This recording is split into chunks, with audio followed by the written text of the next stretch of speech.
चंद्रवंशियों में है वंश के अंतर्गत रत्नपुर के राजाओं में रत्नदेव तृतीया के 2 धर्मपत्नी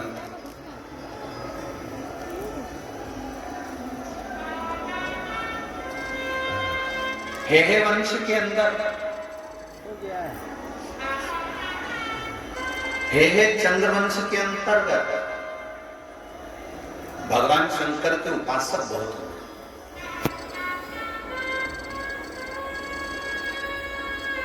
हे चंद्रवंश के अंतर्गत जैसे माता अहिल्या ने मंदिरों का निर्माण करवाया था, वैसे ही हे चंद्रवंश के अंतर्गत चंद्रवंशियों ने हे वंशियों ने भी भगवान के कई मंदिरों का, शंकर मंदिरों का निर्माण करवाया था। ऐसे हे चंद्रवंशी रहे। उसी में रत्नदेव तृतीया की 2 धर्मपत्नी थी। एक का नाम था राला और दूसरी का नाम था पद्मा। एक राला है और दूसरी पद्मा। राला और पद्मा। राला के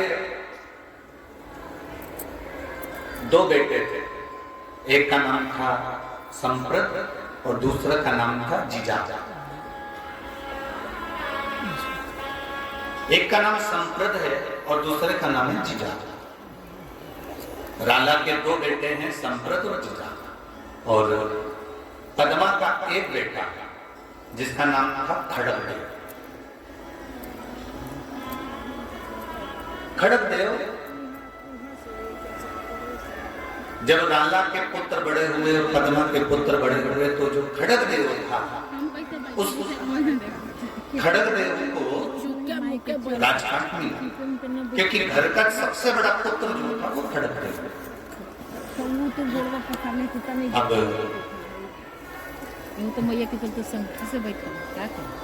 खड़गदेव का विवाह हो गया, उसकी धर्मपत्नी आ गई।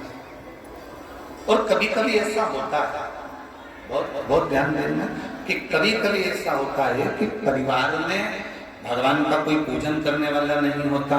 कभी कभी हमारे घर में पति मंदिर नहीं जाए, मंदिर ना जावे, पूजन ना करे, देवर पूजन ना करे, जेठ पूजन ना करे, जेठानी भी ऐसी आ गई जो कभी मंदिर ना जाए, पूजन ना करे। सास भी ऐसी कि वो कभी मंदिर में थोड़ी देर बैठ गई तो बैठ गई, अगरबत्ती लगा ली तो लगा ली, पूजन कर ली तो कर ली, नहीं तो नहीं कर। पर भगवान की कृपा ऐसी होती है कि कभी कभी जिस घर में कोई पूजन करने वाला नहीं होता, जिस घर में कोई भगवान को मानने वाला नहीं होता, ऐसे घर में भगवान किसी ना किसी को एक को ऐसा भेज देता है जो उसके पूरे घर को पार लगा देता है। कोई एक ऐसा है। हिरण्यकशिपु के घर में भी प्रहलाद आ गए तो प्रहलाद ने पार लगा दिया। हिरण्यकशिपु के घर में भी एक प्रहलाद ने पूरी पीढ़ी को पार लगा दिया था। ऐसे किसी ना किसी के घर में कोई ना कोई बहू ऐसी आ जाएगी, कोई पोता ऐसा हो जाएगा, कोई नाती हो जाएगा, कोई जमाई ऐसा मिल जाएगा, कोई बेटी ऐसी मिल जाएगी, कोई ये नहीं मिलेंगे तो कोई नौकर चाकर ऐसा मिल जाएगा जो सेवा करेगा।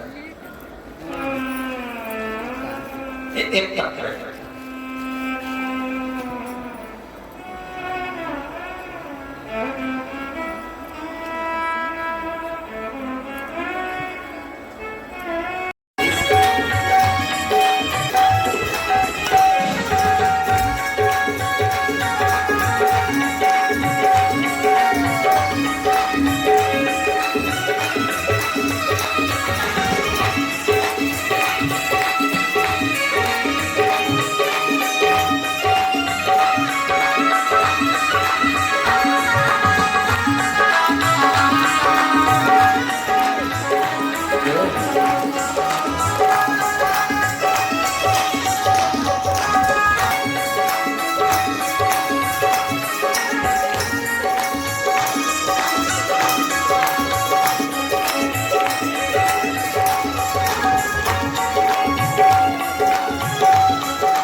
राधे